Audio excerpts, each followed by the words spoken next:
Welcome back to our discussion on this book, Beautiful Country, Stories from Another India. With me here in the studio, I have the two authors of the book, Dr. Saeeda Hamid, Member Planning Commission, journalist, activist, Gunjan Veda. Saeeda ji, we know that ours is not the only patriarchal society. The world is patriarchal, or much of the world is patriarchal. But you've seen in different parts of India, women from underprivileged backgrounds without any support, not just from the menfolk in their community, but from, say, government bodies, but who've nevertheless been able to empower themselves and been able to, even in a small way, improve the circumstances under which they live. Maybe you can tell us a few stories or your experiences of what happened in Gadchiroli. Gadchiroli is a very interesting example. It's been so much in the news recently for the attacks by the Naxals on the security forces. Anyway, so these women, again, grade 4, grade 5, belonging to a tribal area of Maharashtra, have been trained by a doctor couple. This one comes from Johns Hopkins, left everything and decided to set up their whole world in Gadchiroli, in Satya Shodh Ashram that they established there, and made these village girls into Shishu Rakshaks, because the issue of neonatal mortality... Yes, neonatal mortality. Yeah. Young children from dying from asphyxiation at the point of birth, pneumonia and so on and so forth. Right. In the absence of trained medical doctors and so they taught them to use bags, they taught them to use breath counters, they taught them to administer gentamicin injections, and as a result, that brought down the neonatal mortality dramatically in the area. All measured, all figures, statistics are available.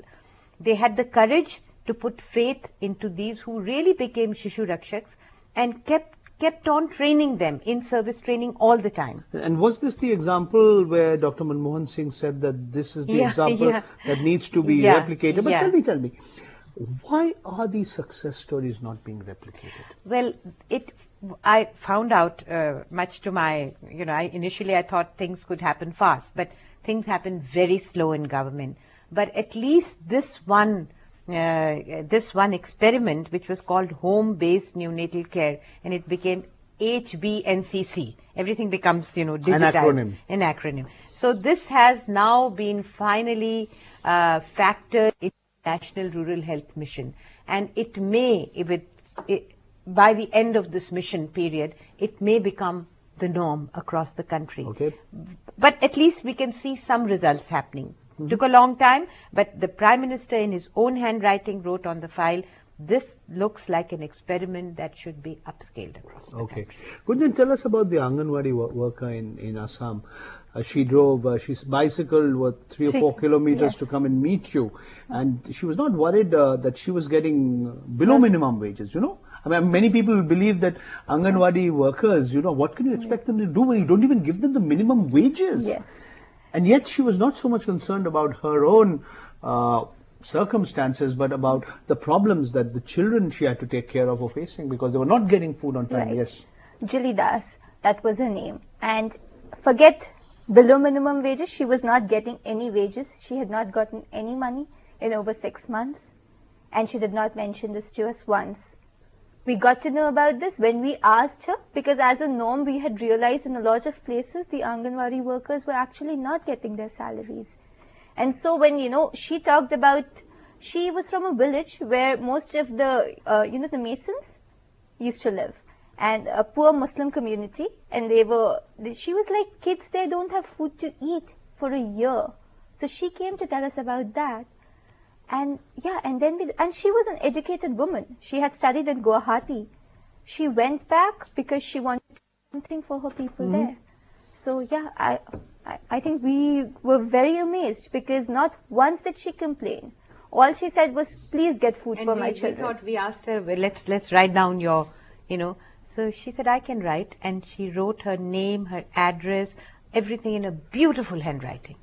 Saeeda, tell us about the group of 7 women nurses in Dharmapuri in Tamil Nadu who look after any and every person who falls ill, whether they have to look after this person in the middle of the night using the light of candles, under sometimes risky circumstances. Tell them really, what was your experience? What really drives these kinds of people to do this kind of work? It's also a very interesting experience because usually कहते हैं सरकार में तो कुछ होता ही नहीं, सरकार कुछ ही नहीं, मगर ये जो धर्मपुरी में अपने आप को मदद किया है उन्होंने, मगर ये जब सरकारी जगह थी, सरकारी पीएचसी थी, गांव था और वहां अंधेरा था और उस अंधेरे में 7 औरतों ने पूरी रात अनथक मेहनत करके और एक बच्चा और एक माँ की सेफ डिलीवरी कर दी थी। तो मैं तो ये समझती हूँ कि हम we can not tar everyone with the same brush, we can not say कि हमारे सरकार में कुछ नहीं होता। हमें लगा कि जहां एक कमिटेड डिस्ट्रिक्ट कलेक्टर हो, जहां एक कमिटेड टीम हो, वहां इतने दूर दराज के इलाके में, and Dharmapuri is one of the backward districts of Tamil Nadu, वहां भी there can be such miraculous things happening. And this despite the fact that it's an area, they're very isolated. They were very worried about the fact that they were alone in this place, which was really in the wilderness. So they stayed together and they banded together. Neither did the cleaning women leave, nor did the pharmacists leave, nor did the A&Ms leave. They all, paramedics, they all banded together. We'll support each other. Okay. Gunjan, the story about the daughter of a commercial sex worker in Benares, who took it on herself that the way forward is to educate women, to teach them so that they do not have to, sell their bodies to earn a livelihood, live a life of dignity. Tell us about people like her and your experience in meeting her. Actually, this is an organization called Guriya, which works with, with the children of sex workers in Benares. And we went there, and the first thing we saw was a courtyard full of women who had been beaten and bruised. They were all black and blue. They showed us they were crying because the police, who think that they do ganda kaam and they think they are the moral, police, that they are the ones who can say what is right and wrong, would come out and beat them up mercilessly for doing nothing. And just next to that was the school building. And this girl, her name was Anu, she told us that she was also a daughter of a sex worker and she had studied in that same school. She had gotten an education while her mother was working. And now she went back there and she was teaching these kids. They took the children to school. They were like, these kids cannot go to mainstream schools because when they do, other children look down upon them. Ye kiske bacche aa gaye hain. Other parents don't want those children work. And they also feel left out. हमारा education system ऐसा हो गया है that if you are not up to a certain level, when you enter school, if you want to go to a quote-unquote good school and make a life for yourself, if you do not know a certain amount of English, अगर आपको कुछ चीजें नहीं आती हैं, you are a misfit. What we're trying to do is change that. And it's remarkable because they told us one of the children from that organization, a child of a sex worker, is working with a UN agency. Sayyidaji, how strong are these social barriers that prevent, a person who comes from an underprivileged, exploited background to really rise above her circumstances? And let me tell you, you work with so many civil society organizations. What can the government do to help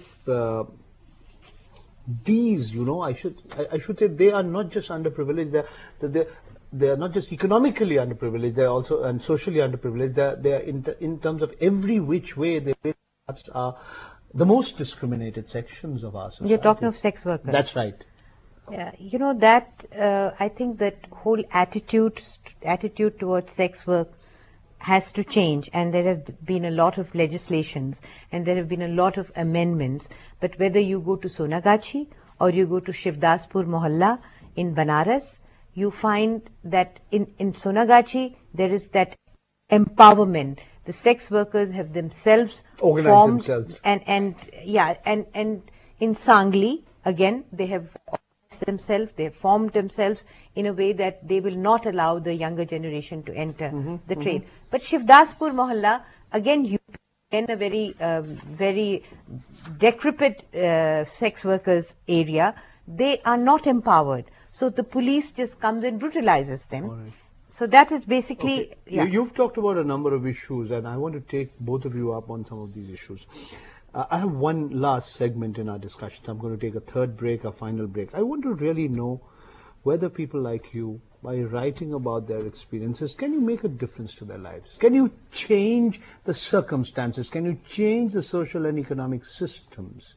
This is really the question, the big question I need to ask both of you. We'll be back with you in a short while. From now, we are looking at whether or not the life of those who are underprivileged in this country can really be changed. What can government do? What can government bodies, what can government organizations do? And what needs to be done to empower them? We'll be back with you in a short while.